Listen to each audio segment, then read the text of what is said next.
আয়ত্তে, আমাদের কন্ট্রোল ক্ষমতার বাইরে। কেন? কারণ আমাদের নাফসকে দিয়ে কোনো কাজ করায় না, অলস। আপনি জান্নাত যাবেন কেমন করে? সুপ্রিয় ভাই এবং বোন, সূরা ফুরকান আয়াত নম্বর 26 আল্লাহ সুবহানাহু ওয়া তাআলা বলছেন, ওয়া কারিমনা ইলা মিন আমালিন ফাজআলনাহু হাবাআন মানসুরা।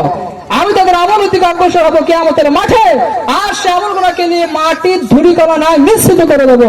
অর্থাৎ যে ব্যক্তির আকীদা ঠিক নাই, তাওহীদ ঠিক নাই, ঈমান ঠিক নাই, এই ব্যক্তির আমল আমার কাছে কোনো গ্রহণযোগ্য করা হবে না। তাওহীদকে ঠিক করুন, 5 ওয়াক্ত সালাত আদায় করুন, নিয়মিতভাবে 5 ওয়াক্ত সালাত আদায় করুন। সুপ্রিয় ভাই এবং বোন, আমাদের নাফস, আমাদের অন্তর, আমাদের আত্মা আমাদের আয়ত্তে, আমাদের কন্ট্রোল ক্ষমতার বাইরে। কেন? কারণ আমাদের নাফসকে দিয়ে কোনো কাজ করায় না, অলস, বসে থাকে। আর এই বসে থাকার কারণের জন্য এতটুকু দুর্বল আমাদের অন্তর কন্ট্রোল হয়ে গেছে, যে দুর্বলতার কারণের জন্য যা বলেন তাই করি। আপনি আজকে শুরু করেন, আপনি আপনার নাফসকে দিয়ে আজকে থেকে বলেন, তোর দিনে সারা দিনে 5 ওয়াক্ত সালাত আদায় করতে হবে, তোর কাজ। একটু চাপ সৃষ্টি হবে, 40 দিন সালাত আদায় করেন, একটা না সালাত আদায় করেন। যখন সালাত আদায় করবেন তখন আস্তে আস্তে আস্তে আস্তে আত্মা আপনার হাতে বসিত হবে। সুপ্রিয় ভাই এবং বোন, আমরা আমাদের নাফসকে কোনো কাজ করাইনি বলে আজ আমাদের নাফস আমাদের আয়ত্তের বাইরে। সুপ্রিয় ভাই এবং বোন, আল্লাহ সুবহানাহু ওয়া তাআলা বলেছেন সূরা নাজিয়াত আয়াত নম্বর 39-39 এর মধ্যে, ওয়া আম্মা মান খাফা মাকামা রাব্বিহি ওয়া নাহান নাফসা আনিল হাওয়া ফাইন্নাল জান্নাতা হিয়াল মাওয়া। অবশ্যই যে তার রবের নিকটে দাঁড়িয়ে মৃত্যু সন্তুষ্ট হয়ে দেওয়া হবে, আর নিজের অন্তর যা চেয়েছে সেখান থেকে বিতাড়িত থাকবে, আল্লাহ সুবহানাহু ওয়া তাআলা তাকে 2টো জান্নাত দান করবেন। আমরা আমাদের অন্তরের পূজারী, আমরা আমাদের অন্তরের পূজা করি, আমরা আমাদের অন্তরের দাসত্ব করি, আর শয়তানের পক্ষ থেকে আমার নাফসের উপর যা পরিমাণ হয়, যা হুকুম হয় সেগুলো কি মেনে নেই, খেয়াল করি না।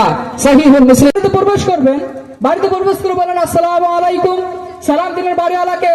তখন শয়তান বলে, শোনো, এই বাড়িতে আর থাকা হবে না, এই বাড়িতে আর খাওয়া হবে না, এখান থেকে পালিয়ে যাও। সালাম দিয়েছি কাকে? সালাম দিয়েছি কাকে? বাড়িওয়ালাকে। কিন্তু কানেক্ট করা হয়েছে, আঘাত হচ্ছে কোথায়? শয়তানের কাছে।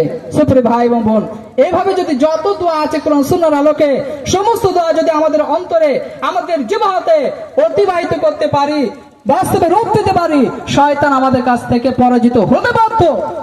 আর শয়তানকে প্রত্যেকটা পদক্ষেপে পরাজিত করতে হবে।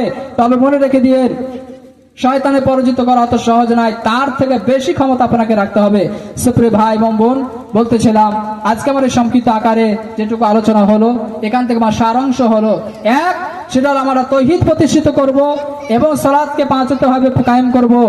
আর আমাদের জিহ্বাকে গীবত সমালোচনা থেকে মুক্তি দিয়ে আমরা আমাদের জিহ্বাকে কোরআন সুন্নাহর আলোকে দোয়া গোনাকে পাঠ করব।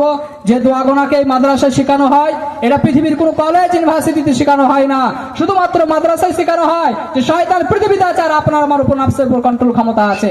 সুপ্রিয় ভাই এবং বোন, পরিশেষে সংক্ষিপ্ত আকারে আল্লাহ সুবহানাহু ওয়া তাআলার নিকটে দোয়া করি, হে আল্লাহ আমাদের সকলকে কোরআন সুন্নাহর আলোকে জীবন গঠন করার তৌফিক দান করুন। ওয়া মা দাখিল আলহামদুলিল্লাহি রাব্বিল আলামিন। আসসালামু আলাইকুম ওয়া রাহমাতুল্লাহি ওয়া বারাকাতুহু।